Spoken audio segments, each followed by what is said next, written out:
Hi friends, welcome back to our channel Physics Tutorial. ഇന്ന് discuss ചെയ്യാൻ പോകുന്നത് +2 ഫിസിക്സിലെ first chapter electric charges and fields എന്ന ചാപ്റ്ററിന്റെ കണ്ടിന്യൂവേഷൻ ആണ്. നമ്മൾ കഴിഞ്ഞ ദിവസം പറഞ്ഞു നിർത്തിയതിന്റെ ബാക്കിയായിട്ട്, അതായത് നമ്മൾ പറഞ്ഞിരുന്നു ഗോസസ് ലോ ആണ് വളരെ ഇമ്പോർട്ടന്റ് ആയിട്ടുള്ള ഒരു ടോപ്പിക്. നമ്മൾ അതായത് എൻഡ് ഓഫ് ദ ചാപ്റ്ററിൽ വരുന്ന ഭാഗമാണ്. അപ്പോൾ ഗോസസ് ലോയും അതിന്റെ അപ്ലിക്കേഷൻസും വളരെ ഇമ്പോർട്ടന്റ് ആണ്. അപ്പൊ അതുകൊണ്ട് തന്നെ ഗോസസ് ലോ നമുക്ക് മനസ്സിലാവണമെന്നുണ്ടെങ്കിൽ അതുമായിട്ട് റിലേറ്റഡ് ആയിട്ടുള്ള അത് പഠിക്കുന്നതിന് മുമ്പ് അറിഞ്ഞിരിക്കേണ്ട ബേസിക് ആയിട്ടുള്ള ഒന്ന് രണ്ട് കാര്യങ്ങൾ ഒന്ന് ഡിസ്കസ് ചെയ്യണം. അപ്പൊ അതിലൊന്നാണ് ഇലക്ട്രിക് ഫ്ലക്സ് എന്ന് പറയുന്നത്. അപ്പൊ എന്താണ് ഇലക്ട്രിക് ഫ്ലക്സ്, എങ്ങനെയാണ് ഇലക്ട്രിക് ഫ്ലക്സ് കാൽക്കുലേറ്റ് ചെയ്യുക എന്നുള്ളത് വളരെ ഇമ്പോർട്ടന്റ് ആണ്. അപ്പൊ ഇത് അറിഞ്ഞാൽ മാത്രമേ നമുക്ക് ഗോസസ് തിയറം കൃത്യമായിട്ട് മനസ്സിലാവുള്ളൂ. അപ്പൊ അതുകൊണ്ട് തന്നെ നമുക്ക് ആദ്യം എന്താണ് ഇലക്ട്രിക് ഫ്ലക്സ് എന്നുള്ളതൊന്ന് നോക്കാം. ഓക്കെ, അപ്പൊ ഇലക്ട്രിക് ഫ്ലക്സ് എന്ന് പറയുന്നത്, നമ്മൾ ഈ ഫ്ലക്സ് എന്ന് പറയുന്ന വേർഡ് കൊണ്ട് എന്താ മീൻ ചെയ്യുന്നത്, എന്താണ് ഫ്ലക്സ് എന്ന് പറഞ്ഞാൽ? ഇലക്ട്രിക് ചാർജ്, ഇലക്ട്രിക് എന്ന് പറയുന്ന വേർഡ് നമുക്ക് വളരെ ഫെമിലിയർ ആണ്. എന്താണ് ഫ്ലക്സ് എന്നുള്ളത് ഉദ്ദേശിക്കുന്നത്? ഫ്ലക്സ് ഈസ് ആക്ച്വലി ഫ്ലോ എന്നുള്ളൊരു മീനിങ് ആണ്, അല്ലെ? ഫ്ലോ. ഓക്കെ, ഇലക്ട്രിക് ഫ്ലക്സ് എന്ന് പറയുന്നത്, ഫ്ലക്സ് എന്ന് പറഞ്ഞാൽ ഫ്ലോ ആണ്. അപ്പൊ എന്തായിരിക്കും ഇലക്ട്രിക് ഫ്ലക്സ് എന്ന് പറയുന്നത്? ആക്ച്വലി ഇലക്ട്രിക് ഫ്ലക്സ് എന്ന് പറയുന്നത് it is defined as the total number of electric line of force passing normally through a surface. അതായത് നമ്മളൊരു സർഫസ് കൺസിഡർ ചെയ്ത് കഴിഞ്ഞാൽ അതിലൂടെ പാസ് ചെയ്യുന്ന, അതായത് അതിലൂടെ വെറുതെ പാസ് ചെയ്യുന്നതല്ല, നോർമൽ ആയിട്ട് പാസ് ചെയ്യുന്ന, നോർമൽ എന്ന് പറഞ്ഞാൽ എന്താണ്? പെർപെൻഡിക്കുലർ ആയിരിക്കും, അല്ലെ? സർഫസ് എടുക്കുകയാണെന്നുണ്ടെങ്കിൽ ആ സർഫസിന് പെർപെൻഡിക്കുലർ ആയിട്ട് പാസ് ചെയ്യുന്ന നമ്പർ ഓഫ് ഇലക്ട്രിക് ഫീൽഡ് ലൈൻസിനെയാണ് നമ്മൾ എന്ത് പറയുന്നത്?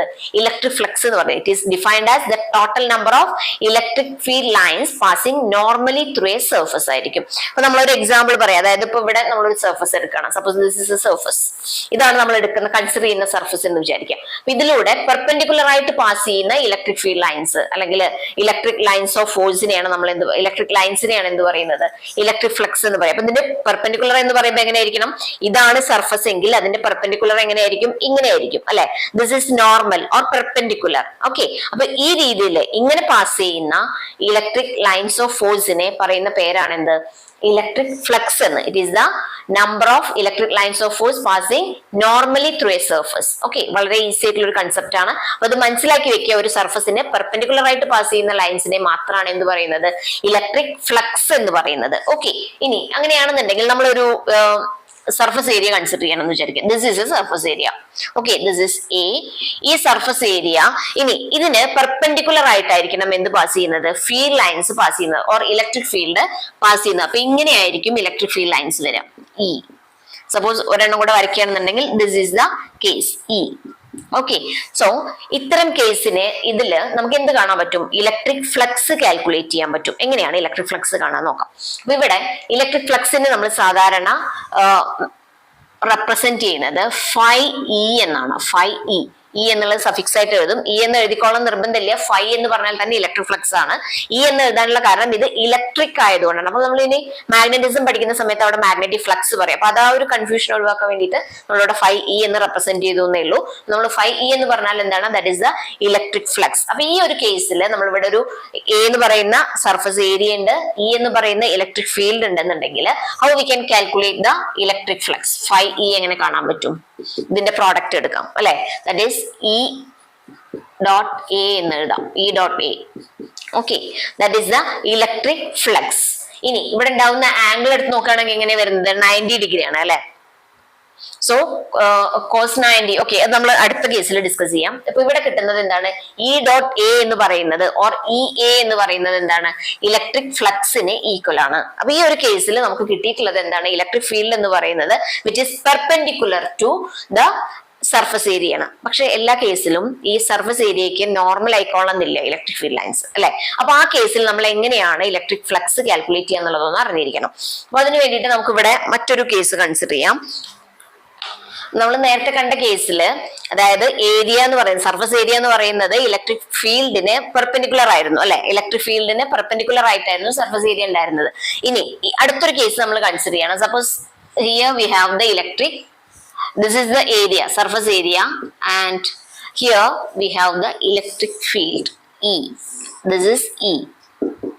ഇതിൽ നിന്ന് നമുക്ക് എന്താ മനസ്സിലാവുന്നത്, ഇവിടെ ഫീൽഡ് എന്ന് പറയുന്നത് എന്തിന് പെർപെൻഡിക്കുലർ അല്ല, സർഫസ് ഏരിയക്ക് പെർപെൻഡിക്കുലർ അല്ല. പക്ഷെ ഇലക്ട്രിക് ഫ്ലക്സ് എന്ന് പറഞ്ഞാൽ എന്താണ്, അതായത് സർഫസ് ഏരിയക്ക് പെർപെൻഡിക്കുലർ ആയിട്ട് വരുന്ന നമ്പർ ഓഫ് ലൈൻസ് ഓഫ് ഫോഴ്സിനെയാണ് നമ്മൾ ഇലക്ട്രിക് ഫ്ലക്സ് എന്ന് പറയുക. അപ്പൊ ഈ ഒരു കേസിൽ എങ്ങനെയാണ് നമുക്ക് ഫ്ലക്സ് കാൽക്കുലേറ്റ് ചെയ്യാൻ പറ്റുക?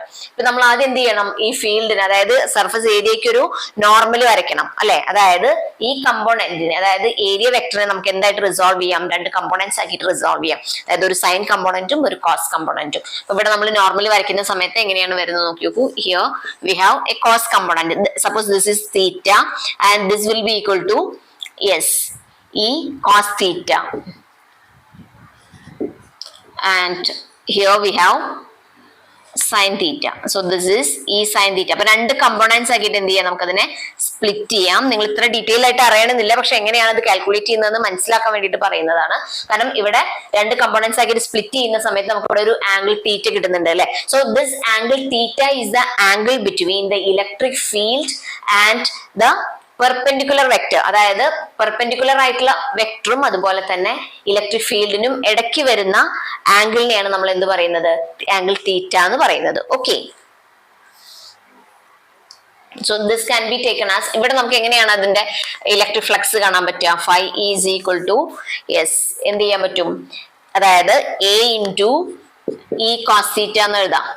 റൈറ്റ്, അതായത് ഇവിടെ പെർപെൻഡിക്കുലർ ആയിട്ടുള്ള കമ്പോണന്റ് മാത്രമേ കൺസിഡർ ചെയ്യേണ്ട ആവശ്യമുള്ളൂ. Parallel component will not be there in the electric flux. അപ്പൊ നമുക്ക് കിട്ടുന്ന ഇക്വേഷൻ എങ്ങനെയാണ്, phi E that will be equal to E A cos theta എന്ന് എഴുതാം.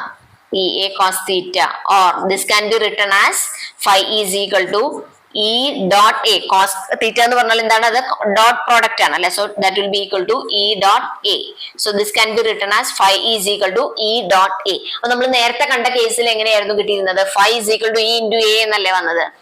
സോ അവിടെ എന്താണ് വന്നത്, പെർപെൻഡിക്കുലർ ആയിരുന്നു അതിന് കേസ്. അപ്പൊ കോസ് 90 ഡിഗ്രി ആണ് വരുന്നത്. അപ്പൊ അതുകൊണ്ടാണ് നമുക്ക് phi is equal to E A എന്ന് കിട്ടിയത്, കറക്റ്റ് ആയിട്ട് നമുക്ക് കാൽക്കുലേറ്റ് ചെയ്യാൻ പറ്റിയത് അല്ലെ. അതായത് രണ്ടും പെർപെൻഡിക്കുലർ ആവുന്ന കേസിൽ ഏരിയ വെക്ടറും അതുപോലെ തന്നെ ഇലക്ട്രിക് ഫീൽഡും പാരലൽ ആവുന്ന കേസിൽ നമുക്ക് phi is equal to E A എന്നാണ് കിട്ടിയത്. അപ്പൊ ഇവിടെ ജനറൽ ആയിട്ടുള്ള ഇക്വേഷൻ ഓർത്തിരിക്കുക. ഫൈ ഇ എന്ന് പറഞ്ഞാൽ എന്താണ്, it is E A cos theta. അതായത് phi is equal to E dot A and theta എന്ന് പറയുന്ന ആംഗിൾ എന്തിനിടയ്ക്കുള്ള ആംഗിൾ ആണ്, ഇവിടെ നോക്കി നോക്കൂ, ഇലക്ട്രിക് ഫീൽഡിനും അതുപോലെ തന്നെ അതിന്റെ പെർപെൻഡിക്കുലർ കമ്പോണന്റിനും ഇടയ്ക്ക് വരുന്ന ആംഗിൾ ആണ്, angle between the electric field E and the this is also equal to area vector. ഇത് ഏരിയ വെക്ടറിനും ഈക്വൽ ആണ്. Okay, this component that is the perpendicular component. So theta should be always taken between the angle between electric field E and the area vector or the perpendicular component of the field. Okay, അപ്പൊ ഇത് വളരെ important ആണ്. തീറ്റ measure ചെയ്യുന്നത് എവിടെയാണെന്നുള്ളത് മനസ്സിലാക്കി വെക്കുക.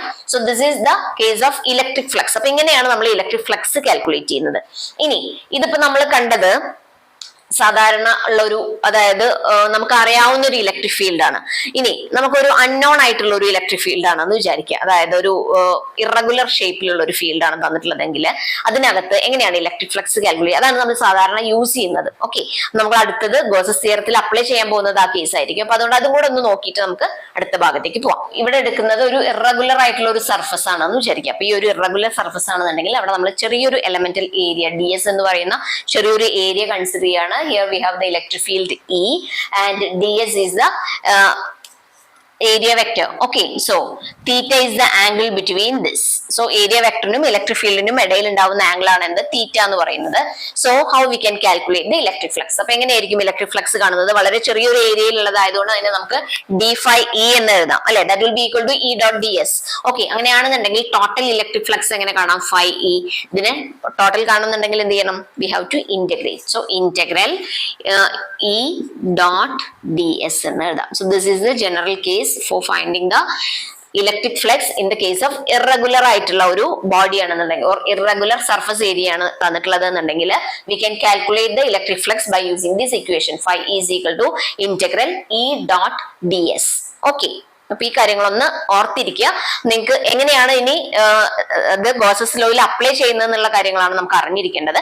അതിന് വേണ്ടിയിട്ട് equations ഒന്ന് കൃത്യമായിട്ട് മനസ്സിലാക്കി പഠിക്കാം. ഓക്കെ, നെക്സ്റ്റ് നമ്മൾ ഗോസസ് ലോ പഠിക്കുന്ന സമയത്ത് നമുക്ക് ആവശ്യം വരുന്ന ഒരു കാര്യമാണ് ചാർജ് ഡെൻസിറ്റീസ്. അപ്പൊ 3 തരത്തിലുള്ള ചാർജ് ഡെൻസിറ്റീസ് ആണുള്ളത്. ഒന്ന് ലീനിയർ ചാർജ് ഡെൻസിറ്റി, അടുത്തത് surface charge density, then volume charge density. അപ്പൊ ഇത് നിങ്ങൾക്ക് ഒരിക്കലും എക്സാമിന് ചോദിക്കുന്നതല്ല, പക്ഷെ നമ്മൾ ഗോസസ് ലോയില് എങ്ങനെയാണ് അവിടെ ചാർജ്, ടോട്ടൽ ചാർജ് കാൽക്കുലേറ്റ് ചെയ്യുന്നത്. അപ്പൊ ഒരു ലീനിയർ ചാർജ് ആണ് നമുക്ക് തന്നിട്ടുള്ളതെങ്കിൽ അതിന്റെ ടോട്ടൽ ചാർജ് എങ്ങനെ കാൽക്കുലേറ്റ് ചെയ്യാം. അപ്പൊ അവിടെ നമ്മൾ കൺസിഡർ ചെയ്യുന്നത് ലീനിയർ ചാർജ് ഡെൻസിറ്റി ആയിരിക്കും. അപ്പൊ അതേപോലെ തന്നെ വോളിയം ആണ്, അതായത് ഒരു ഏരിയ ആണ് തന്നിട്ടുള്ളതെങ്കിൽ, സർഫസ് ഏരിയ ആണെന്നുണ്ടെങ്കിൽ അവിടുത്തെ ചാർജ് എങ്ങനെ കാണാം. അപ്പൊ ആ കാര്യങ്ങൾ കാണാൻ വേണ്ടിയിട്ട് ജസ്റ്റ് ഈ ഇക്വേഷൻസ് ഒന്ന് അറിഞ്ഞിരിക്കേണ്ടതായിട്ടുണ്ട്. അപ്പൊ അതുകൊണ്ട് നമ്മൾ ഒന്ന് പറയുന്നു എന്ന് മാത്രമേ ഉള്ളൂ. അപ്പൊ ലീനിയർ ചാർജ് ഡെൻസിറ്റി എന്ന് പറയുന്നതിനെ നമ്മൾ സാധാരണ ലാംഡ എന്നാണ് റെപ്രസെന്റ് ചെയ്യുന്നത്.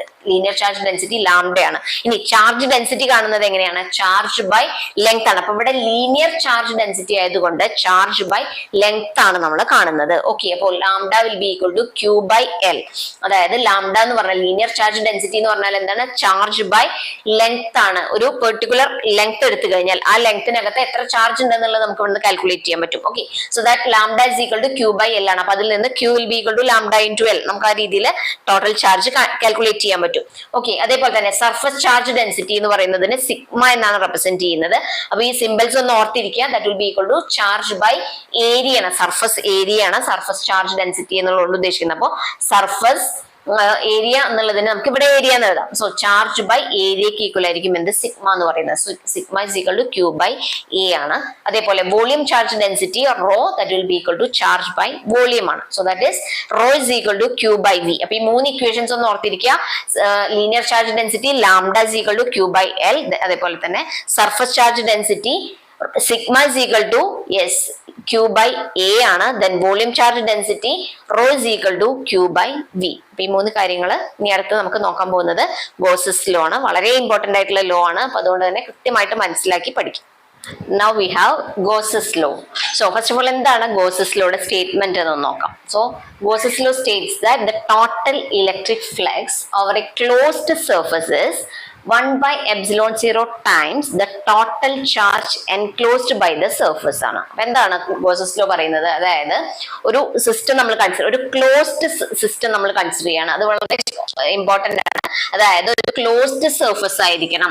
നമ്മൾ കൺസിഡർ ചെയ്യുന്ന സർഫസ് ഒരു ക്ലോസ്ഡ് സർഫസ് ആണെന്നുണ്ടെങ്കിൽ അവിടെ ഉണ്ടാവുന്ന ടോട്ടൽ ഇലക്ട്രിക് ഫ്ലക്സ് എന്തിന് ഈക്വൽ ആയിരിക്കും? That will be equal to 1 by epsilon 0 times the total charge enclosed by the surface ആയിരിക്കും. അതായത് അവിടെ ഉണ്ടാവുന്ന ടോട്ടൽ ചാർജിന്റെ 1 by epsilon 0 ടൈംസിന് ഈക്വൽ ആയിരിക്കും അവിടെ ഉണ്ടാവുന്ന ടോട്ടൽ ഇലക്ട്രിക് ഫ്ലക്സ് എന്നുള്ളതാണ് പറയുന്നത്. നമുക്ക് അതിനൊന്ന് മാത്തമാറ്റിക്കലി എങ്ങനെ റെപ്രസെന്റ് ചെയ്യാൻ നോക്കാം. അതായത് integral E dot ds is equal to 1 by epsilon 0 times the total charge. So 1 by epsilon 0 into sigma q. So here ഇതൊരു ക്ലോസ്ഡ് സർഫസ് ആയതുകൊണ്ട് നമുക്ക് ഇവിടെ ഇതിനെ ക്ലോസ്ഡ് ഇന്റഗ്രൽ എന്ന് എഴുതാം. Closed integral E dot ds is equal to 1 by epsilon 0 into sigma q എന്നുള്ളതാണ് equation. വളരെ important ആണ്. ഇനി ഇന്റഗ്രൽ E dot ds എന്ന് പറയുന്നത് എന്തിന് ഈക്വൽ ആണ്? ഫ്ലക്സിന് ഈക്വൽ ആണ്, ഇലക്ട്രിക് ഫ്ലക്സിന് ഈക്വൽ ആണ് അല്ലെ. So this can be written as phi is equal to 1 by epsilon 0 into sigma q. വളരെ ഈസിയാണ്. ഓക്കെ, അതായത് സ്റ്റേറ്റ്മെന്റ് കൃത്യമായിട്ട് മനസ്സിലാക്കി വെക്കുക എങ്ങനെയാണ് വരുന്നത് എന്നുള്ളത്. അതായത് total electric flux over a closed surface is 1 by epsilon 0 times the total charge enclosed by the surface ആയിരിക്കും. ഇനി നമ്മൾ എങ്ങനെയാണ് ഇവിടുത്തെ നമ്മളൊരു എക്സാമ്പിൾ കൺസിഡർ ചെയ്യണമെന്ന് വിചാരിക്കുക. അതായത് ഒരു system, here we have a system. There are number of charges. അതായത് ഒരു plus q1 charge ഉണ്ട്, then minus q2 charge, then plus q3 charge is there. Outside minus q4, then plus q5, കുറെ charges ഉള്ള ഒരു system q5, right. ഇങ്ങനെ ഒരു system നമ്മൾ consider ചെയ്യണം. ഈ സിസ്റ്റത്തിനകത്ത് ഉണ്ടാവുന്ന ടോട്ടൽ ഫ്ലക്സ് നമുക്ക് കാൽക്കുലേറ്റ് ചെയ്യണം. സാധാരണ കേസിൽ നമ്മൾ എങ്ങനെ ഫ്ലക്സ് കാൽക്കുലേറ്റ് ചെയ്യുക? Integral E dot D S നമ്മൾ കാൽക്കുലേറ്റ് ചെയ്യണം അല്ലെ. അപ്പൊ closed integral E dot D S കാണുകയാണെന്നുണ്ടെങ്കിൽ നമുക്ക് എന്ത് ചെയ്യണം? അതിനെ ഇന്റഗ്രേറ്റ് ചെയ്യണം. ഇ ഡോട്ട് ഡി എസിന്റെ വാല്യൂ, ഇയുടെ വാല്യൂ നോക്കണം, ഡോട്ട് ഡി എസ് കണ്ടതിന് ശേഷം എന്ത് ചെയ്യണം? അവയെ ടോട്ടൽ ഇന്റഗ്രേറ്റ് ചെയ്യണം. അങ്ങനെയാണ് നമ്മൾ സാധാരണ എന്ത് ചെയ്യുന്നത്? ഇലക്ട്രിക് ഫ്ലക്സ് കാണാം. പക്ഷെ ഇവിടെ അക്കോർഡിംഗ് ടു ഗോസസ് ലോ ഒരു ക്ലോസ്ഡ് സിസ്റ്റം ആണെന്നുണ്ടെങ്കിൽ നമുക്ക് എന്ത് ചെയ്യാൻ പറ്റും? അതായത് അതിന്റെ 1 by epsilon 0 times total charge enclosed by the Gaussian surface ആയിരിക്കും, enclosed by the surface ആയിരിക്കും. അപ്പൊ നമ്മൾ ഇങ്ങനെ ഒരു ക്ലോസ്ഡ് സർഫസിനെ നമ്മൾ പറയുന്നത് ഗോഷ്യൻ സർഫസ് എന്നാണ്. അതായത് സാധാരണ ഗോസസ് ലോ അപ്ലൈ ചെയ്യുന്നത് ഒരു ക്ലോസ്ഡ് സർഫസിൽ മാത്രമായിരിക്കും. അപ്പൊ ആ ക്ലോസ്ഡ് സർഫസിനെ നമ്മൾ വിളിക്കുന്ന പേരാണ് ഗോഷ്യൻ സർഫസ് എന്ന്.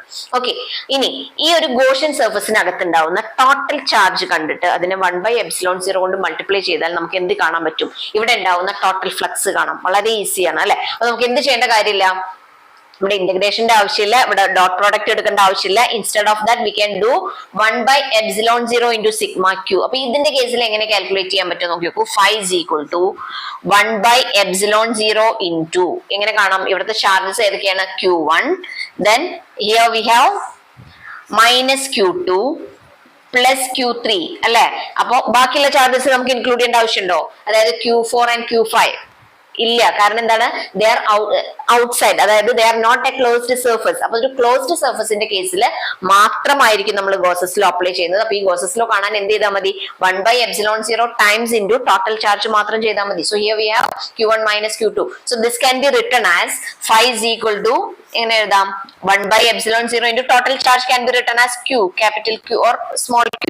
Okay, so this is the case of Gauss's law. അപ്പൊ ഇങ്ങനെയാണ് നമ്മൾ Gauss's law കണ്ടുപിടിക്കുന്നത്. ഇനി ഇതിന്റെ പ്രൂഫ് വളരെ ഇമ്പോർട്ടന്റ് ആണ്. അപ്പൊ അതിന്റെ സ്റ്റേറ്റ്മെന്റ് ആണ് എന്താണെന്ന് അറിഞ്ഞിരിക്കുക, അതേപോലെ തന്നെ ഇക്വേഷൻ അറിഞ്ഞിരിക്കണം. ഇനി പ്രൂഫും കൂടെ എക്സാമിന് ചോദിക്കാറുള്ളതാണ്. അപ്പൊ എങ്ങനെയാണ് നമുക്കിത് പ്രൂവ് ചെയ്യാന്നുള്ളത് നോക്കാം. So here we are going to prove Gauss's law. നമ്മൾ Gauss's law പ്രൂവ് ചെയ്യാൻ വേണ്ടിയിട്ട് ആദ്യം നമ്മൾ കൺസിഡർ ചെയ്യുന്നത് ഒരു പ്ലസ് ക്യൂ ചാർജ് ആണ്. So here we are taking a plus Q charge and here ഈ ഒരു സർഫസിനകത്താണ് നമ്മൾ ഒരു പ്ലസ് ക്യൂ ചാർജിനെ കൺസിഡർ ചെയ്തിട്ടുള്ളത്. ഇനി ദിസ് ഡിസ്റ്റൻസ്, ദാറ്റ് മീൻസ് ഇതിന്റെ റേഡിയസ് നമുക്ക് r ആയിട്ട്, അതായത് ഈ ഡിസ്റ്റൻസിനെ r ആയിട്ട് എടുക്കാം. So this distance is small letter r. Okay, ഇനി നമുക്ക് ഇവിടെ ഗോസസ് ലോ അപ്ലൈ ചെയ്യാൻ വേണ്ടിയിട്ട് this is A closed surface. So here we can consider A point P. അതായത് P എന്ന് പറയുന്ന ഒരു പോയിന്റ് നമ്മൾ ഇവിടെ കൺസിഡർ ചെയ്തിട്ടുണ്ട്. ഇനി അതിന്റെ ഏരിയ എന്ന് പറയുന്നത് ds ആണ്. വളരെ ചെറിയൊരു എലമെന്റ് ആണ് എടുത്തിട്ടുള്ളത്. ds is the area and ഈ q എന്ന് പറയുന്ന ചാർജ് എന്താണ്? പോസിറ്റീവ് ആണ് അല്ലെ? അപ്പൊ അതുകൊണ്ട് തന്നെ അതിന്റെ ഇലക്ട്രിക് ഫീൽഡിന്റെ ഡയറക്ഷൻ എങ്ങോട്ടായിരിക്കും? ദാറ്റ് വിൽ ബി എവേ ആയിരിക്കും അല്ലെ? എവേ ഫ്രം ദ ചാർജ് ആയിരിക്കും. So that can be shown like this. So this is the direction of electric field E. Okay, ഇനി ds എന്ന് പറയുന്നത് എന്തായിരിക്കണം? ഇതിന് പെർപെൻഡിക്കുലർ ആയിരിക്കണം. അതെ, ഏരിയ എന്ന് പറയുന്നത് എന്തായിരിക്കണം? ഇലക്ട്രിക് ഫീൽഡിലും ഇവിടെ പെർപെൻഡിക്കുലർ ആയിരിക്കണം. അപ്പൊ ഒരു ചാർജിൽ നിന്ന്, അപ്പൊ ഒരു സർക്കുലർ പാത്ത് ആണെന്നുണ്ടെങ്കിൽ അതിന്റെ പെർപെൻഡിക്കുലർ വരയ്ക്കണം എന്നുണ്ടെങ്കിൽ എന്ത് ചെയ്താൽ മതി? ഈ റേഡിയസിനെ ഒന്ന് എക്സ്റ്റെൻഡ് ചെയ്താൽ മതി അല്ലെ? അപ്പൊ നമുക്ക് കിട്ടുന്നത് എന്തായിരിക്കും? പെർപെൻഡിക്കുലർ ആയിരിക്കും. So here this is the direction of ds. Clear? അതായത് നമ്മൾ റേഡിയസിനെ ഒന്ന് എക്സ്റ്റെൻഡ് ചെയ്തു. അപ്പൊ നമുക്ക് കിട്ടുന്നത് എന്താണ്? ഇവിടെ ഉണ്ടാവുന്ന ഏരിയ, സർഫസ് ഏരിയ ആണ് കിട്ടുന്നത്. So that is ds and here E is the electric field. ഇവയുടെ ഡയറക്ഷൻസ് ഒന്ന് നോക്കി നോക്കൂ, രണ്ടും സെയിം അല്ലേ? ഓക്കെ, അപ്പൊ ആദ്യം നമുക്ക് എന്ത് ചെയ്യാം? ഇവിടുത്തെ ഫ്ലക്സ് ആണ് കാണേണ്ടത്. അതായത് phi is equal to integral E dot ds ആണ് കാണേണ്ടത്. റൈറ്റ്. ഇനി ഇലക്ട്രിക് ഫീൽഡ് എങ്ങനെ കാണാം? ഈ ഒരു കേസിൽ ഉണ്ടാവുന്ന ഇലക്ട്രിക് ഫീൽഡ് എങ്ങനെ കാണാൻ പറ്റും നോക്കി നോക്കൂ. E is equal to 1 by 4 pi epsilon 0. Already നമ്മൾ പഠിച്ചതാണ് ഇലക്ട്രിക് ഫീൽഡ് കാണാനുള്ള ഇക്വേഷൻ. എന്താണ്? 1 by 4 pi epsilon 0 q by distance എത്രയാണ് വരുന്നത്? r ആണ് അല്ലെ? സെന്ററിലാണ് ഇരിക്കുന്നത് plus q. So that is r square. q by r square ആണ്.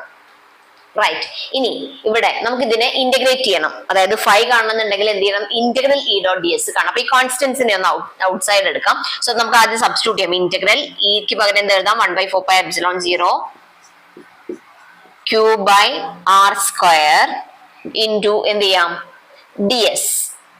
ഓക്കെ, ഇനി കോൺസ്റ്റൻസ് ഏതൊക്കെയാണ്? 1 by 4 pi epsilon 0 constant value ആണ്. ഇനി q എന്ന് പറയുന്നത് ഇവിടെ ഒരു കോൺസ്റ്റന്റ് അല്ലേ? പ്ലസ് q എന്ന് പറയുന്നത് ഒരു കോൺസ്റ്റന്റ് ആണ്. ഇനി ഈ r എല്ലാ സ്ഥലത്തും ഒരേ വാല്യൂ അല്ലേ കിട്ടുന്നത്? r ന്റെ വാല്യൂ അപ്പൊ എന്താണ്? കോൺസ്റ്റന്റ് ആണ്. So q by r square can be taken outside the integral. So integral ds ആണ് പിന്നീട് കാണാനുള്ളത്. ഇന്റഗ്രൽ ds നമുക്ക് എങ്ങനെ കാണാൻ നോക്കി നോക്കൂ. ഇന്റഗ്രൽ ds എന്ന് പറഞ്ഞാൽ എന്താണ്?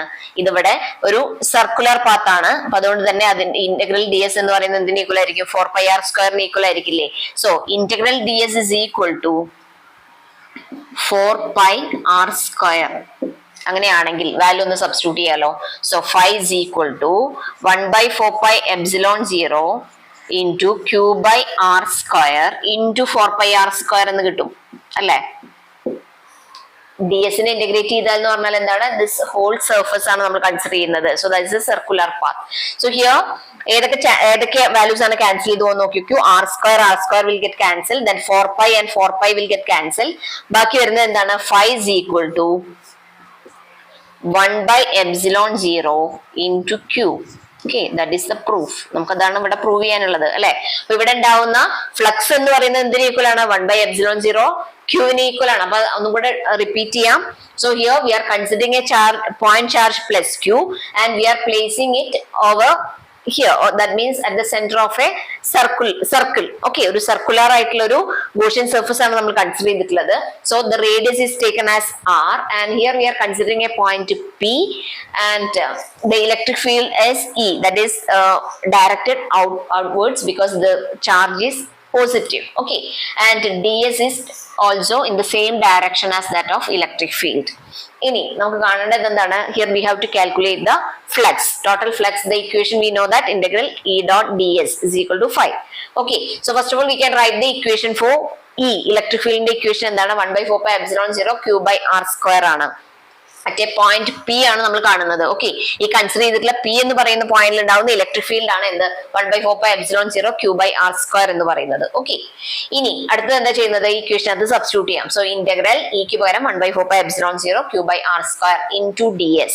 ഇനി integral ds we have to find because 1/4πε0 q/r² are constant, so that can be taken outside the integral and then integral ds we have to find. So here we have a circular path. Okay, so what will be the value of integral ds? That will be equal to circumference, that is 4πr². Right, surface area we have to find. Here we have to find the surface area, that is equal to 4πr² and then we can substitute the value. So what we are getting, 5 is equal to 1/4πε0 q/r² into 4πr². So r² will get cancelled. Then here 4π will get cancelled. So remaining thing is 5 is equal to 1/ε0 into q. That is the proof. Okay, വളരെ easy അല്ലേ, വളരെ important ആണ്. Proof എങ്ങനെയാണ് ചെയ്യാന്നുള്ളത് ഒന്ന് കൃത്യമായിട്ട് തന്നെ മനസ്സിലാക്കി വെക്കുക. അപ്പൊ ഇത്രയാണ് Gauss's law and it's proof. ഇനി നമ്മൾ വളരെ ഇമ്പോർട്ടന്റ് ആയിട്ടുള്ള മറ്റൊരു ഭാഗമാണ് ഗോസസ് ലോയുടെ അപ്ലിക്കേഷൻസ്. 3 അപ്ലിക്കേഷൻസ് ആണ് ഉള്ളത്. 3ഉം ഒരേ മെത്തേഡിലാണ് നമ്മൾ ചെയ്യുന്നത്. അപ്പൊ നന്നായിട്ട് മനസ്സിലാക്കിയിട്ട് തന്നെ പഠിക്കുക. ഒരെണ്ണം മനസ്സിലാക്കി കഴിഞ്ഞാൽ അടുത്തത് വളരെ ഈസിയാണ്. Same method we will follow. Okay, അപ്പൊ അതുകൊണ്ട് തന്നെ നമുക്ക് 3 അപ്ലിക്കേഷൻസ് എന്തൊക്കെയാണെന്ന് നോക്കാം, എങ്ങനെയാണ് അതിന്റെ ഇക്വേഷൻസ് ഡിറൈവ് ചെയ്യുന്നത് എന്നുള്ളതാണ് നോക്കാൻ പോകുന്നത്. So hope it is clear to you. Now we can just conclude the video. In the next video we can discuss that applications. Okay, so if you have any doubts or suggestions we can comment. Then thanks for watching.